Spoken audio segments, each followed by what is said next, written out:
Warren Buffett is worth over $130 billion. And here is the part nobody talks about.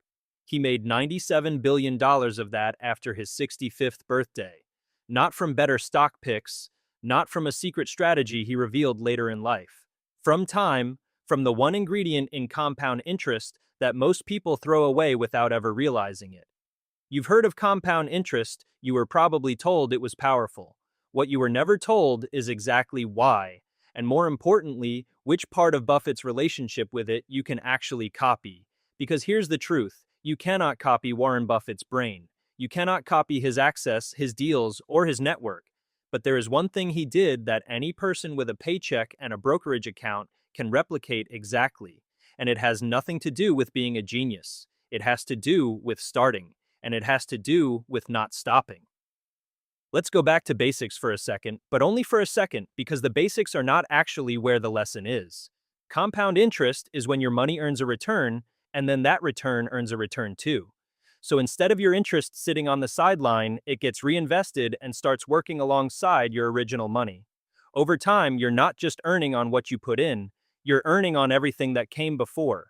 If you put $10,000 into an investment earning 10% per year, after 1 year you have $11,000.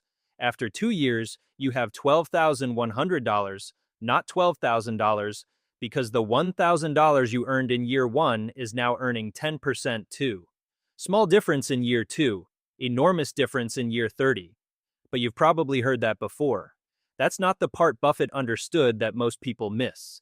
The mathematician William Poundstone spent years studying the mathematics of compounding and concluded that the most underappreciated variable in the entire equation isn't the rate of return. It's the length of time, not how much you earn per year, how many years you let it run. Here's what that looks like in practice. Buffett bought his first stock at age 11. He has been invested without stopping for over 80 years. His average annual return over his career is roughly 20%. But even at a more modest 10%, the historical average of the S&P 500, starting at age 11 versus starting at age 30, produces a result so different it barely looks like the same math. Take two people. Person A starts investing $5,000 per year at age 22 and stops at age 32. Just 10 years of contributions, then leaves the money untouched. Person B waits until 32 and invests $5,000 every year from 32 all the way to 62, 30 full years of consistent contributions. By the time both reach 62, who has more money? Person A, the one who stopped contributing 30 years earlier. That is not a typo. Person A ends up with more money despite contributing for fewer years and putting in less total cash because they gave their money a decade's head start. The Dalbar Quantitative Analysis of Investor Behavior, published annually, has tracked this pattern for decades. Time in the market, the data consistently shows, is the single most powerful lever available to ordinary investors. And this is exactly what Buffett did, not with a special formula, but with an ordinary habit applied over an extraordinary length of time. Now here is the counterintuitive part.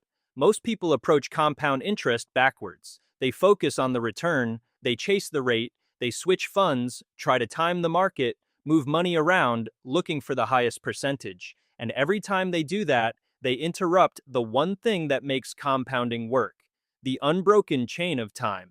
Morgan Housel, author of The Psychology of Money, wrote that Buffett's financial success can largely be traced to the fact that he started as a child and never stopped.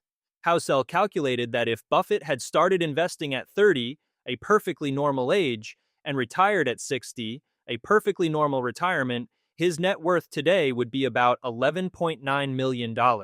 Still wealthy by any measure, but not $130 billion, not even close. The difference between $11.9 million and $130 billion is not skill, it's decades. So what does this mean for you?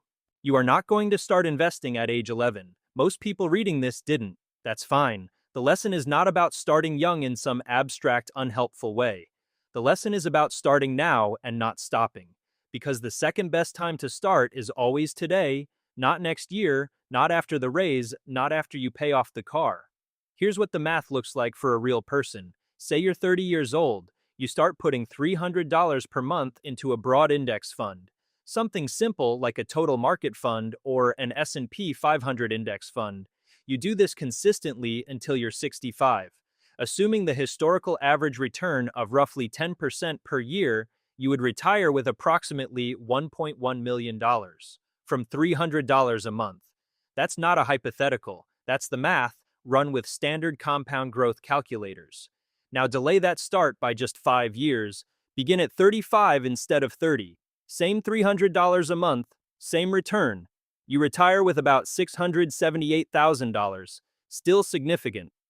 But the 5-year delay cost you over $400,000. Not because you earned less per year, because compounding had 5 fewer years to work. This is what the economist and Nobel Prize winner Robert Shiller has described as the asymmetric power of early compounding. The early years are not just years, they are multipliers on everything that follows. Every dollar you invest at 30 is doing work for 35 years. Every dollar you invest at 55 is doing work for 10. Same dollar, completely different outcome. Now let's talk about the part people get wrong when they try to copy Buffett. They try to pick individual stocks, they try to find the next great company, the next undervalued business, the next Coca-Cola or Apple. And that is a reasonable instinct. Buffett became famous for exactly that. But what most people don't know is that Buffett himself has said repeatedly and explicitly that ordinary investors should not try to do what he does. In his 2013 letter to Berkshire Hathaway shareholders, he wrote that when he passes, the instructions for his wife's inheritance are to put 90% in a low-cost S&P 500 index fund and 10% in short-term government bonds. The world's greatest stock picker, telling his own family to buy an index fund. Because the copyable part of Buffett's strategy is not the stock selection, it's the time horizon, it's the refusal to panic and sell when markets drop. It's the discipline to stay invested through crashes, recessions, corrections, and every financial crisis that comes along. And there will always be another one. The Dalbar study mentioned earlier found that over a 30-year period, the average equity investor earned about 3.7% per year, while the S&P 500 itself returned roughly 11.4% per year over the same time. Same market, vastly different results. The gap came almost entirely from behavior. People selling when markets fell, sitting in cash, waiting to feel confident again, and missing the recovery. Every exit from the market is an interruption in the compounding chain, and every interruption has a cost that compounds too, just in the wrong direction. So what does Buffett actually do that you can copy? He buys. He holds. He does not sell when things get scary. He does not check his portfolio every day and make decisions based on the news cycle. He thinks in decades, not quarters. He treats temporary drops in value as noise, not signals to exit. And he started early. He gave himself time. You may not have 80 years, but you have more time than you think. If you start now, let's make this concrete. Here is the exact version of Buffett's strategy that is available to any person with a bank account and $50 a month. Open a brokerage account. Fidelity, Schwab, or Vanguard are all straightforward options. If your employer offers a 401k with any kind of match, start there first. The match is an instant 50% or 100% return on your money before compounding even begins. Set up an automatic monthly contribution, whatever amount you can start with, even if it's small. Invest that contribution into a low-cost total market index fund or S&P 500 index fund. Look for an expense ratio below 0.10%, then leave it alone. Don't check it obsessively. Don't move it when markets fall. Set a calendar reminder once a year to make sure the contributions are still running and adjust the amount upward when your income grows. That's it. That's the Buffett-adjacent strategy available to ordinary people. Not glamorous, not exciting, quietly, mathematically, relentlessly powerful. Because here is the thing about compound interest that most explanations miss. It is not exciting at the beginning. The early years feel like nothing is happening. Your $300 a month becomes $3,800 at the end of year one. Not impressive, not life-changing. It feels too slow to matter, but the math doesn't care how it feels. It's running, silently, accumulating. And then one day, usually somewhere around year 15 or 20, you look at your balance and something feels different. The growth in a single year starts to exceed what you contributed all year. The account is growing faster than you're adding to it. The money is making more money than you are. That is the moment compounding reveals itself. And from that point forward, it accelerates. Buffett called this the snowball, a small snowball rolling slowly at first, picking up more snow with every revolution, gaining mass and momentum until it is unstoppable. The hill is time, the snow is money, the rolling never stops. You were told compound interest was powerful. What you weren't told is that the power isn't in the rate, it's in the years, it's in not stopping, it's in starting before you feel ready, before the amount feels meaningful, before you know exactly what you're doing.